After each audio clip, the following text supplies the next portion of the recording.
Hello बच्चों, तो भाई कैसे हो आप सभी। आई होप सारे बच्चे एकदम अच्छे होंगे, एकदम बढ़िया होंगे।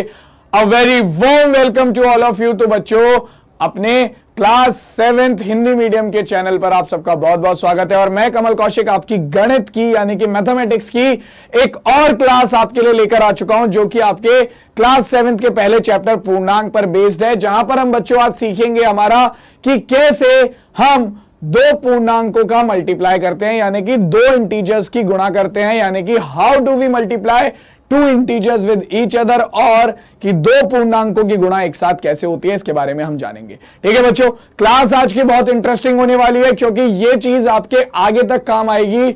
चाहे आप किसी भी क्लास में पहुंच जाओ, चाहे कॉलेज में पहुंच जाओ, हर जगह ये चीज काम आने वाली है जो आज आप सीखोगे। ठीक है, तो बहुत इंटरेस्टिंग, बहुत जरूरी और बहुत इंपॉर्टेंट क्लास है। बिना किसी देरी के चलो भाई शुरुआत करते हैं क्लास की। तो बच्चों, अगर हम पूर्णांक यानी कि इंटीजर्स के बारे में बात करें तो ये क्या होते हैं, हमें पता है इंटीजर्स हमारे ऐसे नंबर का ग्रुप है, या ऐसे नंबर्स का समूह है, या ऐसे संख्याओं का समूह है जिसमें हमारी माइनस वाली संख्याएं, प्लस वाली संख्याएं और जीरो तीनों चीजें आ जाती हैं। ठीक है, हमारी माइनस वाली संख्या है, प्लस वाली संख्या और जीरो तीनों चीजें आ जाती हैं, जैसे कि आप इस डायग्राम से देख सकते हैं। ठीक है, तो अब इन्हीं पूर्णांकों को, इन्हीं इंटीजर्स को हम किस तरीके से मल्टीप्लाई करते हैं, ये हमें देखना है। तो चलो फिर सीधा आगे बढ़ते हैं और देखते हैं कैसे हम इन्हें मल्टीप्लाई करते हैं। तो सबसे पहले बच्चों, हमारा देखो यहां पर भी तीन केस बनेंगे कि अगर आप दोनों पॉजिटिव इंटीजर यानी कि दोनों प्लस वाले पूर्णांकों की गुणा करते हो। ठीक है, दूसरा केस बनेगा अगर आप यहां पर एक पॉजिटिव इंटीजर और एक नेगेटिव इंटीजर की गुणा करते हो। ठीक है, यानी कि एक प्लस वाला पूर्णांक और दूसरा माइनस वाला पूर्णांक, उनकी गुणा करते हो तो क्या होगा। ठीक है, और तीसरी चीज जो बनेगी बच्चों वो होगी कि अगर आप दोनों नेगेटिव इंटीजर यानी कि आपका दोनों माइनस वाली संख्याओं की गुणा करते हो तब क्या होगा। ठीक है, तो बहुत ध्यान से इस चीज को देखना बच्चों। सबसे पहले हम बात करेंगे, जो सबसे पहला पॉइंट होगा वो हमारा है किस चीज के रिगार्डिंग बच्चों, कि जब हमारे दोनों पॉजिटिव इंटीजर हो। अब ये वाला खेल तो हम बचपन से खेलते हुए आ रहे हैं, ये वाला खेल जो अब हम करेंगे यहां पर, ये तो बचपन से खेलते हुए आ रहे हैं। देखो भाई, आपकी अगर +6 की मल्टीप्लीकेशन किससे की जाए, 2 से की जाए, तो क्या आएगा भाई, सीधी सी बात है 12 निकल कर आएगा। बचपन से हमने पढ़ा है 6 2 जा 12। तो बच्चों, अगर आप दो पॉजिटिव इंटीजर्स की मल्टीप्लाई करते हो तो हमेशा एक पॉजिटिव इंटीजर ही निकल कर आएगा।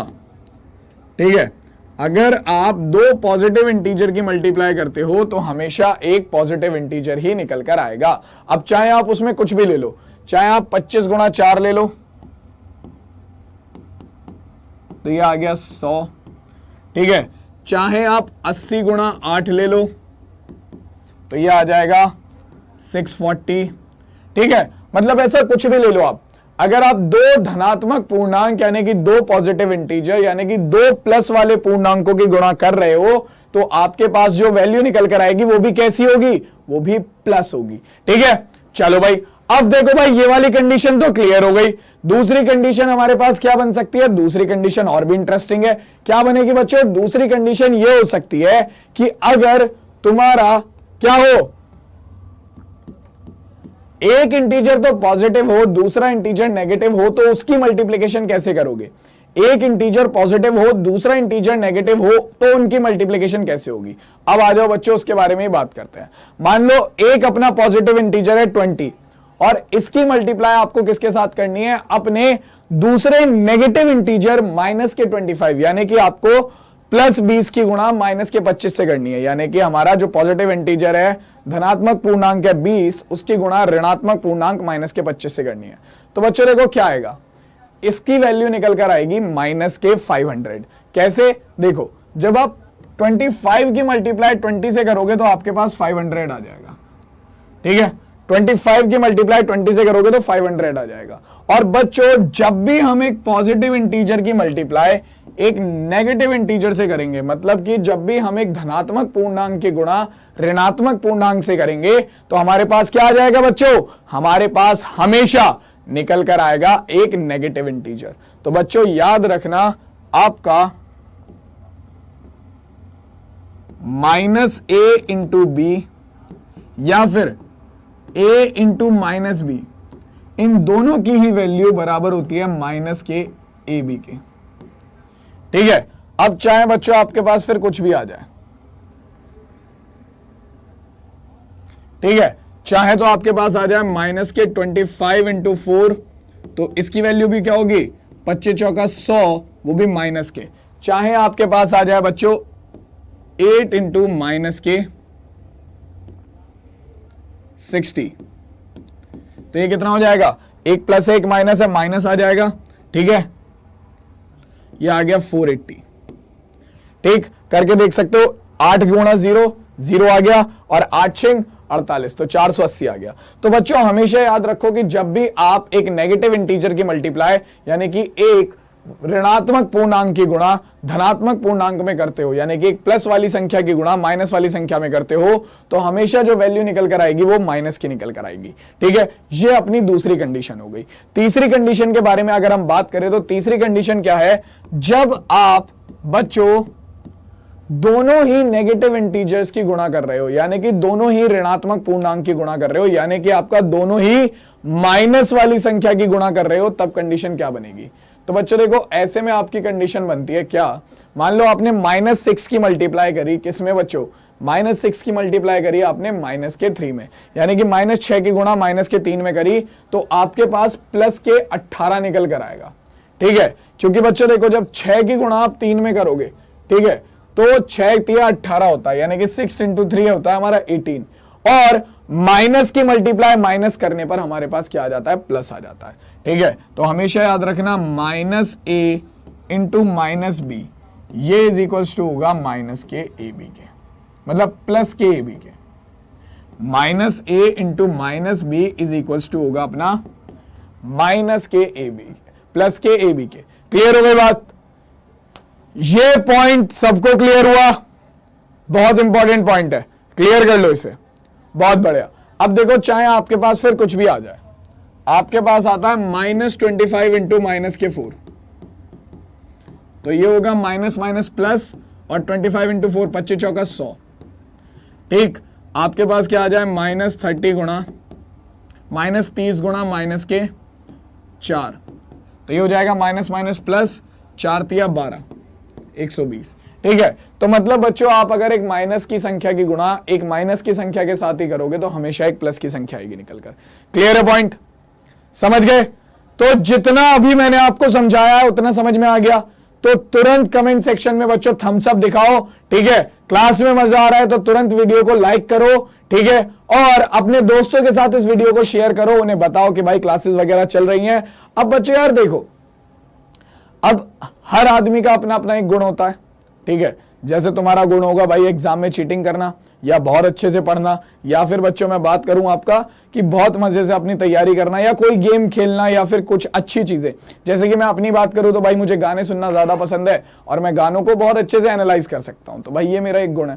ठीक है, या फिर मुझे चेस खेलना बहुत पसंद है तो मैं चेस बहुत अच्छी खेल लेता हूं, ये मेरा एक गुण है। या फिर मैं बात करूं कि भाई मुझे कैलकुलेशन करने में मजा आता है तो मैं फास्ट कैलकुलेशन कर लेता हूं, ये मेरा एक गुण है। ठीक है, तो ऐसे बच्चों हमारा जो ये है पूर्णांकों की गुणा, इसके भी कुछ गुण हैं। जैसे मैंने अपने गुण बताए तो ये भाई साहब भी अपने कुछ गुण बताते हैं। क्या क्या गुण है, क्या क्या इसके बच्चों गुण है, तो देखते हैं जरा। देखो भाई, गुण में सबसे पहले आता है 0 से गुणा का गुण। ठीक है, अगर आप किसी भी नंबर से 0 की मल्टीप्लाई करते हो, किसी भी नंबर से बच्चों अगर आपने 0 की मल्टीप्लाई करी है, इस डायग्राम से आपको क्लियर हो जाएगा, किसी भी नंबर से 0 की मल्टीप्लाई करोगे हमेशा 0 आएगा। 0 into 1 0, 0 into 4 0, 0 into 7 0, 0 into 9 0, 0 into 13 0, 0 into 58 0, 0 into 100 0, 0 into 200 0, 0 into 10,000 0, मतलब 0 में किसी की मल्टीप्लाई कर लो हमेशा 0 आएगा। क्लियर, चलो अब ऐसे ही बच्चों आपका आता है दूसरा पॉइंट, गुणात्मक तत्समक, या फिर इसे हम कह सकते हैं 1 से गुणा।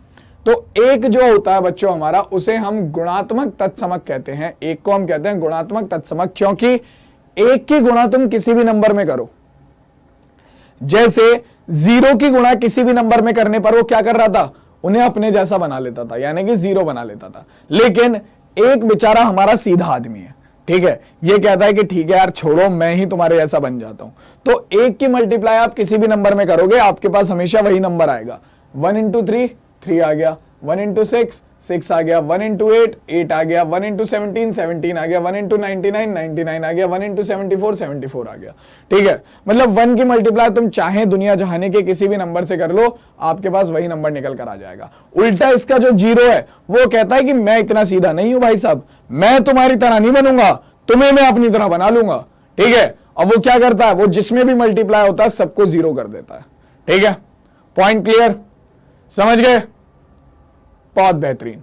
चलो भाई, अब बच्चों हमारे पूर्णांकों के जो बाकी बचे हुए गुण हैं उनमें से सबसे पहला गुण आता है इसका गुणन के अंतर्गत संवृत। अब हम संवृत का मतलब जान चुके हैं, हमने योग के लिए भी पढ़ लिया, व्यवकलन के लिए भी पढ़ लिया। अब गुणन के अंतर्गत संवृत कैसे होता है बच्चों, जब हमारा देखो भाई एक पूर्णांक की गुणा दूसरे पूर्णांक से अगर हम कर दें और हमारे पास एक पूर्णांक ही निकल कर आ जाए तो इसे हम कहते हैं बच्चों हमारा क्या, संवृत, वो भी गुणा के लिए। तो आप देख सकते हो अगर आप -2 की गुणा 3 से भी करते हो तो आपके पास -6 निकल कर आता है, जिसका मतलब क्या है कि भैया हमारा गुणा के लिए संवृत है। तो बच्चों गुणा के लिए अंतर्गत हमारा जो पूर्णांक होते हैं वो संवृत होते हैं। दूसरा आता है बच्चों क्रम विनिमय का गुण। क्रम विनिमय का गुण कहता है कि भैया अगर आप कहीं a गुणा b लिख रहे हो तो आप b गुणा a भी लिख सकते हो। ठीक है, जो कि बिल्कुल ठीक है। अगर आप कहीं लिख रहे हो -2 गुणा 4 तो आप बल्कि आप 4 गुणा -2 भी लिख सकते हो। इसका आंसर भी बिल्कुल सेम आएगा। ठीक है, ये भी -8 आएगा और ये भी -8 आएगा। तो ये इसका पहला नियम है संवृतता का, ये दूसरा नियम है आपका क्रम विनिमय का। ठीक है, तीसरा नियम क्या है, सहचार्यता का गुण। सहचार्यता का गुण कहता है बच्चों कि अगर आपका कहीं लिखा है a गुणा b गुणा c तो आप इसे आराम से लिख सकते हो a गुणा b गुणा c। कहने का मतलब यह है कि आप इसे किसी भी क्रम में गुणा करो, उससे फर्क नहीं पड़ेगा। और चौथा और मोस्ट इंपॉर्टेंट गुण है बच्चों आपका वितरण का गुण। अब ये वितरण का गुण क्या है बच्चों, ध्यान से देखो। वितरण के गुण में हमारा क्या होता है, कहीं पर अगर लिखा हुआ है a गुणा b प्लस c तो इसे आप लिख सकते हो a गुणा b प्लस a गुणा c। ठीक है, ये बहुत इंपॉर्टेंट है। ऐसे ही बच्चों अगर कहीं लिखा हुआ है a गुणा b माइनस c तो इसे भी आप लिख सकते हो a गुणा b माइनस a गुणा c। ठीक है, तो बच्चों ये है हमारे कुल मिलाकर जो 4 गुण हैं। किसके लिए बच्चों, हमारा किसके लिए बेटा, ये 4 गुण हैं हमारे गुणन के लिए। अब बच्चों जो हमने गुण देखे, ये जो हमने सारी चीजें अभी तक देखी गुणा करने के लिए, इन पर बेस्ड 1-2 क्वेश्चन देखते हैं और फिर अपने इस वीडियो को यहीं पर खत्म करते हैं। ठीक है, तो देखो बच्चों पहली चीज हमारा क्या कह रहा है कि सत्यापित कीजिए कि आपका ये 18 गुणा 7 प्लस -3 और 18 गुणा 7 और 18 गुणा -3 बराबर होगा। ठीक है, तो सॉल्व कर लेते हैं। सबसे पहले इधर आ जाओ,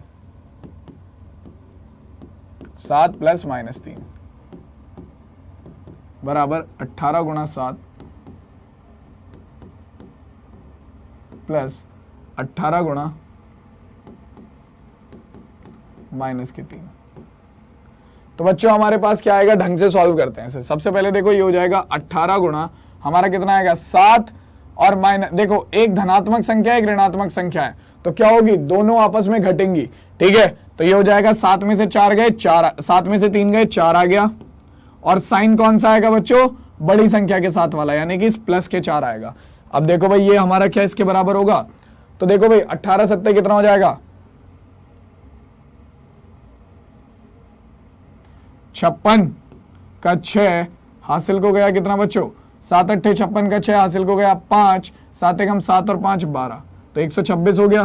प्लस देखो भाई ये कितना आ जाएगा आपका, ये आ जाएगा आपका 3 8 24 का 4 हासिल को गया 5, 3 8 24 का 4 हासिल को गया 2, 3 1 3 और 2 5, तो 54 आएगा। और देखो बच्चों एक प्लस की संख्या और एक माइनस की संख्या की गुणा कर रहे हैं तो हमारे पास क्या आएगा, -54 आएगा। ठीक है, तो भैया ये आ गया निकल कर, इन्हें सॉल्व कर लेते हैं। क्या आएगा भाई, इन दोनों को जब हम जोड़ेंगे तो हमारे पास क्या निकल कर आएगा, ध्यान से देखो बच्चों, ये हो जाएगा हमारा 18 एकम 18, 18 दूनी 36, ठीक है, ये हो जाएगा 18×3 = 54 और उसके बाद आ जाएगा 18×4 = 72। ठीक, 126 में से भैया देखो, एक है हमारी प्लस की संख्या, एक है माइनस की संख्या, दोनों को आपस में जोड़ रहे हैं, तो ये दोनों क्या होंगी बच्चों, आपस में घट जाएंगी। तो घटा दो, 126 - 54 कितना आएगा, 6 में से 4 गए 2, 12 में से 5 गए, कितना आ गया बच्चों, 7। तो ये भी आ गया 72, वो भी किसका आएगा, प्लस का। तो 72 = आ गया 72, यानी कि जो हमने प्रूफ करना था वो हमने प्रूफ कर दिया। LHS = RHS आ गई। बेटा ये वाले क्वेश्चन बहुत ज्यादा पूछे जाते हैं एग्जाम्स में, ये मोस्ट इंपॉर्टेंट क्वेश्चंस में से एक है आपके आने वाले एग्जाम्स के लिए। ठीक है, मोस्ट इंपॉर्टेंट क्वेश्चंस में से एक है ये आपके आने वाले एग्जाम्स के लिए, तो बिल्कुल मिस नहीं करना है हमने। ठीक बच्चों, चलो भाई अब देखो नेक्स्ट क्वेश्चन क्या कह रहा है बच्चों, ये कह रहा है कि भैया एक हमारा हिमीकरण यानी कि ठंडा करने वाली मशीन में तापमान जो है 40 डिग्री से 5 डिग्री प्रति घंटे की दर से कम किया जा रहा है। ठीक है, मतलब हर 1 घंटे में 5 डिग्री टेम्परेचर कम हो रहा है। ठीक है, हर 1 घंटे में 5 डिग्री टेम्परेचर कम हो रहा है। ठीक, तो इस प्रक्रिया से शुरू होने के 10 घंटे बाद कमरे का टेम्परेचर कितना रह जाएगा। इसे इस तरीके से समझो, मान लो आपके पास 20 टॉफी थी। ठीक है, आपके पास 20 टॉफी थी। ठीक है, और मैं कहता हूं कि मैं हर 1 घंटे में आपसे 1 टॉफी ले लूंगा। ठीक, तो मैं आपसे कहता हूं कि बताओ भाई मुझे कि 3 घंटे में मैंने आपसे कितनी टॉफी ली। तो आप कहोगे सर 1 घंटे में आप 1 टॉफी ले रहे हो, तो 2 घंटे में 2 लोगे और 3 घंटे में 3 टॉफी ले लोगे। ठीक है, ऐसे ही मैं आपसे कहता हूं बच्चों 10 घंटे में कितनी टॉफी लूंगा मैं, तो आप कहोगे सर आप 10 टॉफी ले लोगे। तो आपके पास कितनी टॉफी बची, 20 में से 10 टॉफी तो मैंने ले ली, तो आपके पास बची 10 टॉफी। सेम काम आपको यहां करना है, पहले आपको निकालना पड़ेगा कि 10 घंटे में कितना तापमान गिरेगा। ठीक है, क्योंकि 5 घंटे 5 डिग्री सेल्सियस प्रति घंटे की दर से गिर रहा है। ठीक है, तो भाई सबसे पहले निकालो कि कितने 10 घंटे में कितना तापमान गिरेगा। तो भाई देखो 1 घंटे में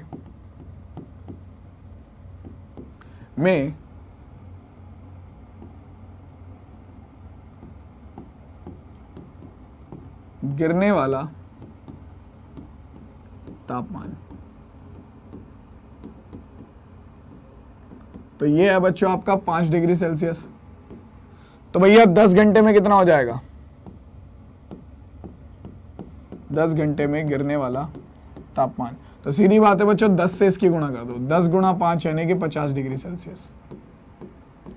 ठीक है, क्लियर है। तो भैया अब एक बात बताओ आराम से, आपका क्या मिल गया, 10 घंटे बाद कमरे का तापमान कितना होगा, 10 घंटे बाद कमरे का तापमान, यार सिंपल है ये। अब तो तापमान, अब आप खुद सोचो पहले कितना था, 40 डिग्री सेल्सियस था। ठीक है, अब उसमें से कितना कम हो गया भाई, 40 डिग्री सेल्सियस में से हमारा 50 डिग्री सेल्सियस जो तापमान था वो गिर गया। 40 डिग्री सेल्सियस में से 50 डिग्री सेल्सियस घटाओगे कितना आ गया, -10 डिग्री सेल्सियस। और ये रहा हमारे इस क्वेश्चन का आंसर। तो मेन मुद्दा क्या था, मेन मुद्दा था ये निकालना कि 10 घंटे में तुम्हारा कितना क्या गिरेगा भाई, टेम्परेचर कितना गिर जाएगा, कमरे का टेम्परेचर कितना गिरेगा 10 घंटे में। अगर ये पता लगा लिया तो पूरा क्वेश्चन सॉल्व हो गया। ठीक है, चलो क्लियर हो गया ये वाला प्रश्न, आसान है। जल्दी से मुझे कमेंट सेक्शन में बताओ सबको क्लियर हो गया, एकदम थम्स अप आ जाने चाहिए कमेंट सेक्शन में, लाइन लगा दो। ठीक है, स्पैमिंग कर दो, लाइन लगा दो। ठीक, मैं आप सबके एक एक बंदे के कमेंट्स का जवाब दूंगा, लाइन लगा दो तुम कमेंट्स की बस आज। ठीक है, चलो तो भाई देखो अब बच्चों, अब आ जाते हैं सीधा तुम्हारे आज के होमवर्क की तरफ। तो ये क्वेश्चन तुम्हारा होमवर्क होने वाला है, नोट डाउन कर लो। ठीक है, क्योंकि घर जाकर तुम्हें भी प्रैक्टिस करनी उतनी ही जरूरी है जितना मैं आपको समझा रहा हूं। ठीक है, मैं समझाऊंगा बेस्ट है। ठीक है, लेकिन जब तक तुम प्रैक्टिस नहीं करोगे तब तक काम नहीं चलेगा। तो मैं साइड हो जाता हूं, ये होमवर्क नोट करो, ये तुम लोगों का क्या है, प्रैक्टिस क्वेश्चंस है। ठीक है बच्चों, तो आई होप आप सबको आज की क्लास में मजा आया होगा, सारी चीजें अच्छे समझ में आई होंगी, और आप अपने दोस्तों को, सभी दोस्तों को, जितने भी तुम्हारे क्लास 7th के दोस्त हैं, क्लास 8th के दोस्त हैं, क्लास 9th के दोस्त हैं, क्लास 10th के दोस्त हैं, क्योंकि ये टॉपिक आपका सारी क्लासेस में काम आएगा। ठीक है, तो उन सबको शेयर करो यार, उन्हें बोलो कि चैनल को सब्सक्राइब करें, मजा आया है तो क्लास को लाइक कर दो। ठीक है, कमेंट जरूर करना है, जरूर बताना है मुझे कि मैं क्लास में और क्या लेकर आऊं आपके लिए, कौन से चैप्टर्स आप पढ़ना चाहते हो, कौन सी और वीडियोस आप इस चैनल पर चाहते हो, कौन से और क्लासेस या कौन सी और सब्जेक्ट के बारे में आप इस चैनल पर देखना चाहते हो, ठीक है। और आने वाले कुछ दिनों में बच्चों आपको इस चैनल पर आप शॉर्ट्स वगैरह भी देखने को मिलेंगे, फनी वीडियोस भी देखने को मिलेंगी, तो मजा आएगा बहुत ज्यादा, ठीक है। तो चैनल को अभी के अभी क्या करो, सब्सक्राइब कर दो, वीडियो को लाइक करो, शेयर करो अपने दोस्तों के साथ, और कमेंट बिल्कुल करना मत भूलना, मैं सबका रिप्लाई करूंगा, ठीक है। तो चलो मिलता हूं सीधा आपसे आपकी नेक्स्ट क्लास में या नेक्स्ट वीडियो में। तब तक के लिए सब बच्चे अपना ध्यान रखो, और बाकी बच्चों आपकी जो अब अगली क्लास होगी वो होगी 8 बजे सुभद्रा मैम की क्लास, तो उसे बिल्कुल भी मिस मत करना। तो चलो भाई, मिलता हूं बच्चों आपसे सीधा आपकी नेक्स्ट क्लास में। कहां पर? आपके क्लास 7th हिंदी मीडियम के चैनल पर। तब तक के लिए सभी बच्चे अपना ध्यान रखो। Take care, tata and bye bye बच्चों।